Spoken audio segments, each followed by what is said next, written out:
Ben Barnett walking up with the camera. That's Clarrie on the right, Ebbling, Queen and the King. Fleetwood Smith on the left. Accompanied by his faithful 16mm projector, Vic Grimmett is watching his old family films and remembering a gentler time.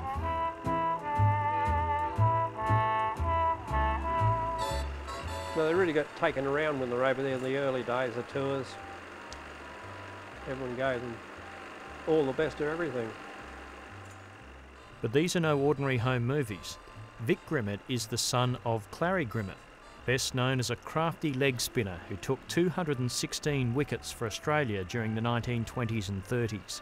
Don Bradman told me years ago that he said he was the most accurate leg spinner he's ever seen. That was his strength, was his accuracy and his persistence, subtle change of pace. It's almost like we're talking about Shane Warne, isn't it? Clarrie Grimmett came late to Test cricket, only earning a baggy green cap as a 33-year-old.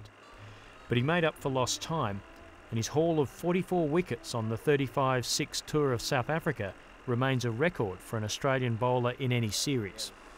A little short run. They don't score many off anyway. And while he could make a cricket ball talk, Clarrie Grimmett was equally passionate about photography. He had several ordinary cameras, plus he had movie cameras. And when he went overseas, he used the movie camera to take the pictures of the cricket and places he visited. On those pre-war tours, there was anything but saturation media coverage. Usually only a handful of reporters travelled with the team.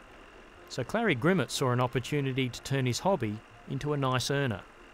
Clarrie had his trusty little camera and he was running around with this Ensign camera.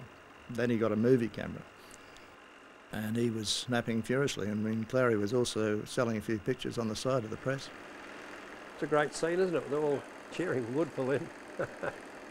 That's right, that's England doing it, yeah, they're not Aussies. So they appreciated cricket in those days, irrespective of who was playing. There was no sledging going on. Clarrie Grimmett's footage of test matches and official events was sold to Kodak, who then produced it as home movies.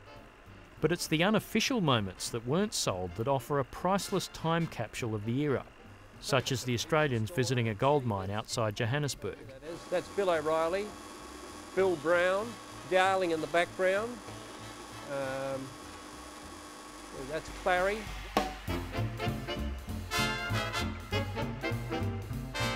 Later, they're entertained in rickshaws. On his own, there's Bert Oldfield. That's Rig Chipperfield. Among the scenes are Victor Richardson horsing around in Sherwood Forest, Bill Ponsford relaxing with a cigar at a garden party, Bill Woodfull at a pool party, Tim Wall teeing off at Gleneagles in Scotland, Ben Barnett and Arthur Chipperfield on the Mediterranean, and Chuck Fleetwood Smith bartering in a street market in Egypt. This film was shot in 1930 when the junior member of the side was Don Bradman on his first tour, a wandering journey that went through Ceylon, Suez and Italy on the way to London. Well, that's Bradman, Fleetwood Smith and Oldfield. After the success of the 1936 tour of South Africa, Clarrie Grimmett seemed to be at the height of his powers. But at age 44, he was heartbroken when dropped from the Test side, with selector Don Bradman preferring his club mate Frank Ward for the 1938 tour of England. When questioned later on in later years, the Don always defended Ward and said, well, he did a very good job in getting blokes a lot of rest because he bowled out the county sides, but he only got one Test wicket, whereas Clarrie in the 3 tours got a hell of a lot more than 1 wicket. Clarrie Grimmett then dedicated himself to teaching new generations of bowlers his craft, among them future Test off-spinner Ashley Mallett, who was given a blunt critique of his ability. So we go over to the nets. He had the Jack Hobbs bat, no gloves, horn rim glasses, no protector, bulk pads or anything. Righto, son, bowl up. See, so I bowled up, bowled the ball, and he played forward, hit the middle of his Jack Hobbs bat. He said, son, come down here. give up bowling and become a batsman. I said, hang on, I've only bowled one ball. He said, oh, I can tell you've got no variety. I said, I've only bowled one ball.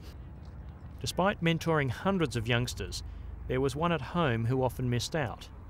Because of all the travelling, Clarrie Grimmett rarely was able to spend time with his son. But he regretted it. He said, I'm very sorry that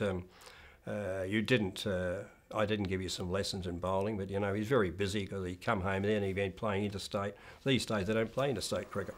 But there was another passion that was passed from father to son. My father brought it back when he went to England in 1934. It's called an Ensign Midget. It's a folding camera, and you just unfold the camera. But the beauty of it is, it slips, when it's folded back, it slips in your fob pocket on your trousers, and you wouldn't know no one to have a camera.